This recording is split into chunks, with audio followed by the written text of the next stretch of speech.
dando continuidade à conferência em forma de vídeo, nessa parte a gente vai falar um pouco sobre o SUS e como é que ele é organizado, né? Então, eu queria começar falando um pouco da Constituição. Lá a gente tem o artigo 194 que fala, que comenta e fala sobre o tripé da Seguridade Social, que é a saúde, a previdência e a assistência social, né? A saúde, ela tem artigos específicos para ela, que são do artigo 196 ao 200. Né? Não é uma quantidade grande de artigos, na verdade. Certo? Depois da Constituição, né, depois de promulgada, inclusive, em 1988, exigiu-se, logicamente, uma regulamentação mais pormenorizada. Então, as leis que vieram depois, inclusive a lei principal, digamos assim, que é a lei chamada Lei Orgânica da Saúde, é a 8080 de 1990, a gente chama assim, é a lei que descreve com detalhes como é que funciona de fato a organização dos serviços de saúde, a assistência à saúde das pessoas. Existe outra lei também, que foi no mesmo ano, que é 8142, que também define uma série de regras, por exemplo, de controle social, os conselhos de saúde. De lá para cá, várias outras leis foram sendo promulgadas, né, e regulamentando uma série de outras instâncias do Sistema Único de Saúde. Isso devagarzinho a gente vai entendendo melhor na medida que a gente for lendo sobre elas e comentando e debatendo, né?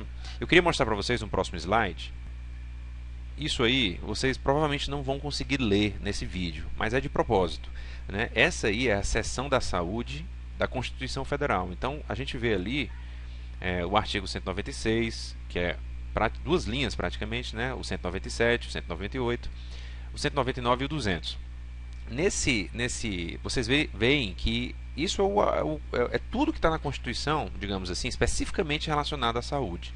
Então não é muita coisa, né? Eu até aconselho vocês a lerem paulatinamente, devagar, entendendo cada uma dessas sentenças e palavras, né?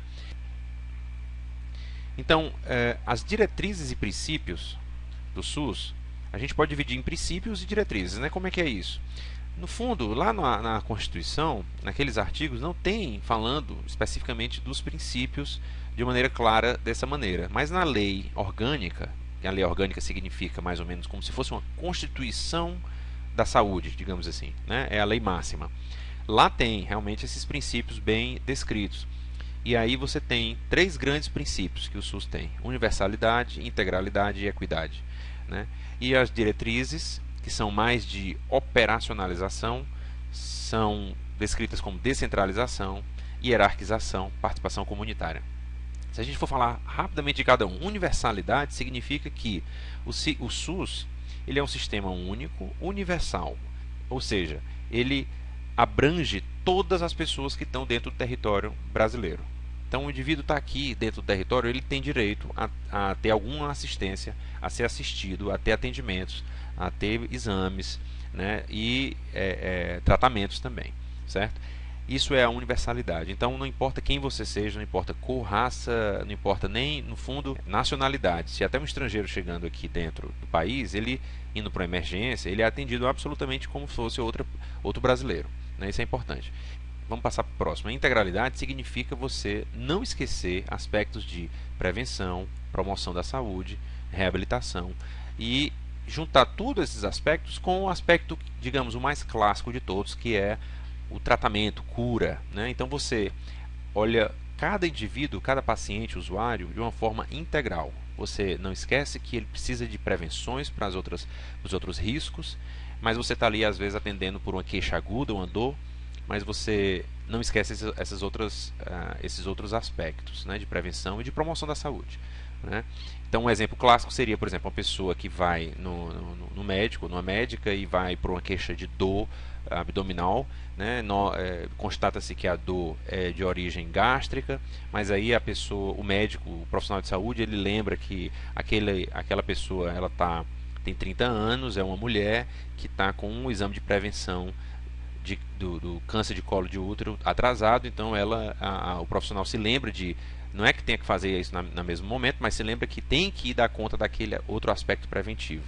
Pode constatar também que aquela paciente está com a vacina atrasada já, de tétano, digamos assim, e já articula para que ela tome, por exemplo, a vacina naquele mesmo dia. Então ela vai para casa já com aspectos de promoção da saúde, de prevenção de doença, prevenção específica, marcados, além da parte de cura. Então isso é a integralidade.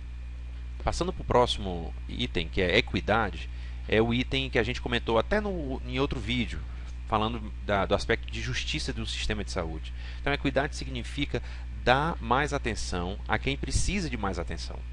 Então, indivíduos e pessoas que estão em situações de maior vulnerabilidade são exatamente as pessoas que precisam mais dos serviços de saúde, da assistência da saúde. Né? Pessoas que têm menos risco ou menos vulnerabilidade precisam também de serviços de saúde, mas na hora da alocação, de você colocar o princípio de eficiência, você vai alocar, né, mais recursos, mais atenção àquelas pessoas que mais precisam. Esse é o princípio da equidade. Então é como se fosse uma discriminação positiva. Você discrimina a diferença entre as pessoas, mas de uma maneira positiva. Você vai dar mais assistência, mais atenção àquelas que mais necessitam, certo? E as diretrizes estão no âmbito mais operacional. Então, veja que os princípios é como se regesse toda a ação de toda a ação de assistência de qualquer profissional precisa ser regido por esses princípios por detrás. Nas diretrizes, você tem uma situação para organizar o serviço. Por exemplo, como é que eu consigo ser universal, integral e equitativo?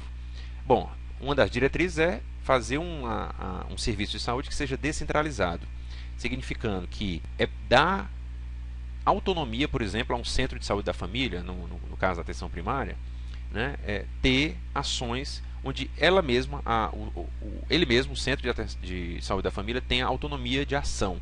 Então essa descentralização precisa ser muito bem organizada, precisa de um gerenciamento muito bem feito. Mas esse seria uma diretriz. Se você fizer isso, provavelmente você vai responder melhor às necessidades das populações que estão ali pertinho do centro de saúde da família. Hierarquização significa que existe níveis onde você se relaciona e esses níveis precisam estar racionalmente articulados. Então, por exemplo, não é necessário existir um hospital em cada quantidade de 10 mil pessoas no território brasileiro. Não tem sentido. Então você tem um hospital que dá conta de um contingente muito maior. Então, esse hospital precisa estar hierarquicamente vinculado, né, com os outros pontos de assistência. Essa hierarquização tenta organizar melhor os próprios recursos, tornar mais eficiente. Você utilizar um hospital para uma população bem maior que tem outras unidades envolvidas, como outros centros de saúde da família.